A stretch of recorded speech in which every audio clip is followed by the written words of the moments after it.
Hi, Marilyn. It's really nice to see you. Thank you. It's nice to be seen. Yeah. I know we're talking a little bit about the singles market today. First, I just want to sort of get your definition of who makes up the singles market. I know there's a lot of talk about singles market and solo travelers and things like that. I mean, for you, for your time in the industry, is there a typical person that fits into this demographic? Well, people always used to think a single person was like an old spinster lady, but not at all. I mean, we get a lot of married ladies and gentlemen who want to go on a vacation, and the wife might not want to do what the husband wants to do, so they want to go on a cruise by themselves, but probably with a girlfriend, but have separate cabins. So they're considered single, even though they're not technically a single person in a relationship. Does that make sense? Yeah, that it does make sense. And I've heard that it seems like river cruising is a good opportunity for those kind of travelers to be able to have the space they want while also sort of pursuing the destinations they want as well, right?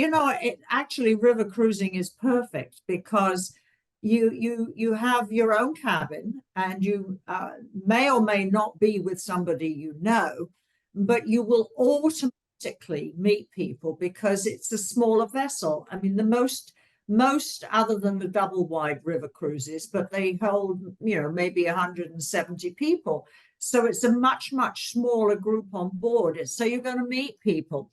Whereas if you go on one of these mega ships, you're lost in the crowd. I mean, you Yeah. can't help but meet people on a river cruise. Yeah, I've had that experience on river cruises too. I've met people willingly or unwillingly, a lot of people I've met on river cruises. So I can definitely see the size of the ship, the way you interact, the way meals are served, things like that seem to fit this demographic perfect Yeah, exactly. demographic. And I mean, we don't have assigned dining. I mean, Yeah.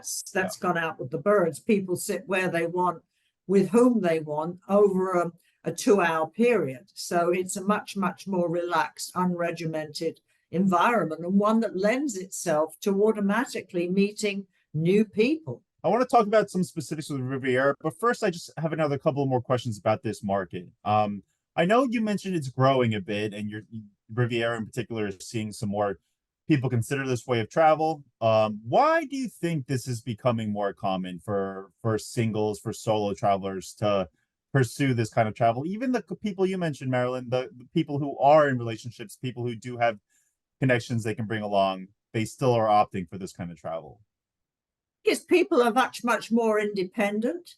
Uh, our singles market, or statistically, the singles market has gone from an average age of 50 down to about 25, because people want to explore what they want to explore on an individual basis. And even if you have a happy relationship, your husband or wife might want to do one set of things, whereas you want to do another, and that's why this independence is growing. So wait, so the average age for a solo traveler for Riviera is 25 now?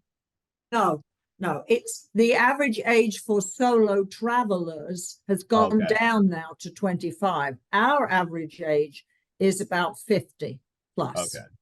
All right. I mean, we do Um, get younger people, but it's getting going down. But yeah.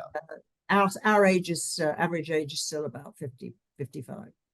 I know you work with a lot of travel advisors, and my audience is exclusively travel advisors. I was hoping you could tell us a little bit about how can travel advisors tap into this market, especially because it does seem like a demographic that you mentioned independence might want to do things on their own, might want to book travel on their own, but I know advisors still want to pursue these kind of travelers as well. Well, I mean, the obvious place to go to is the retirement communities, and they are not full of old people.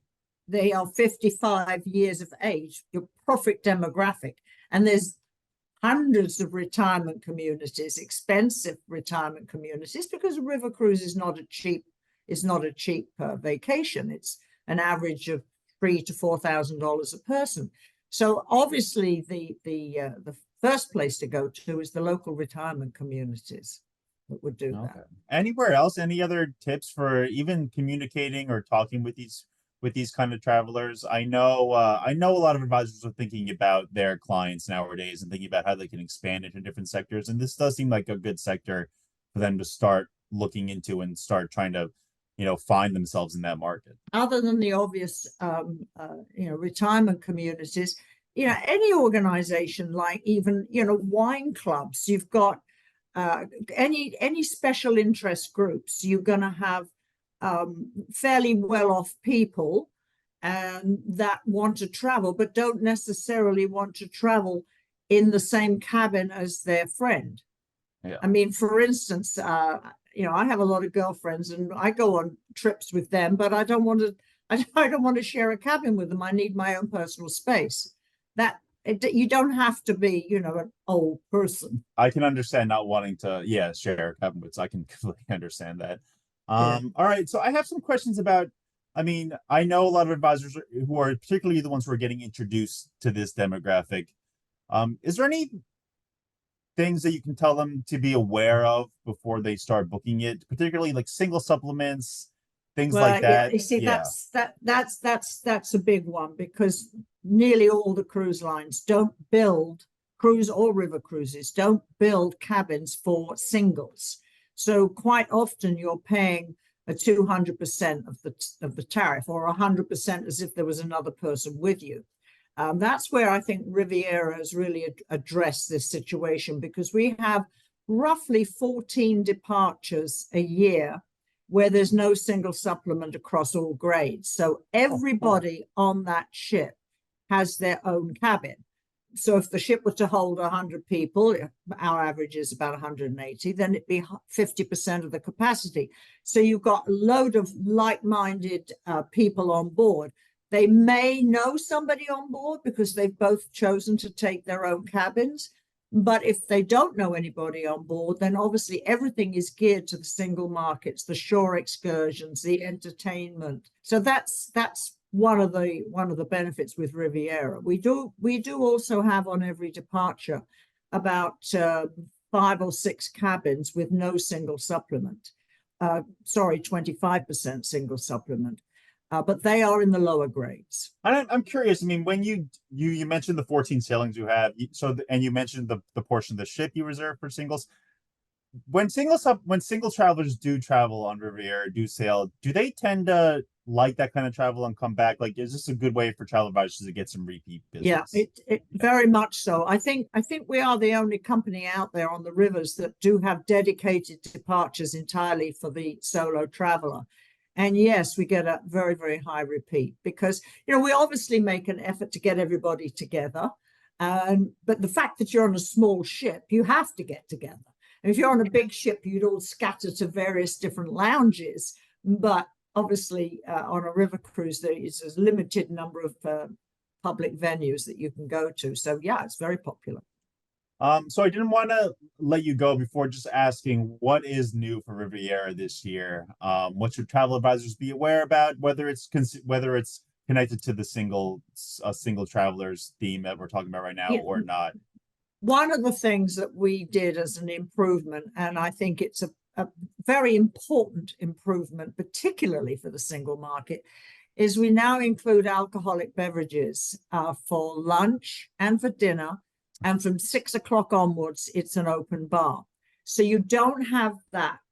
Who's going to be paying for this? If I order a drink, am I going to be stuck with a bill? Who's going to be stuck with the bill? That sort of thing. That's, I think, is a very important element. So it's not just the alcohol for lunch and dinner, as most of our contemporary competitors do. We take it through midnight. After midnight, well, on a river, you're usually in bed anyway. That's fair. Well, thank you so much for taking the time to talk to me. My pleasure. It's really nice to hear about your this sort of growing market. I know this is something that river cruise lines have spoken about in the last couple of years, and I cannot imagine it's going to continue to be a bigger theme going forward. Yeah, I think it will, for sure, because people now, as I said for the get-go, 20 years plus, they're traveling solo. All right. Well, Marilyn, really nice to see you, and sure I'll see you nice soon. to be seen. Thank you.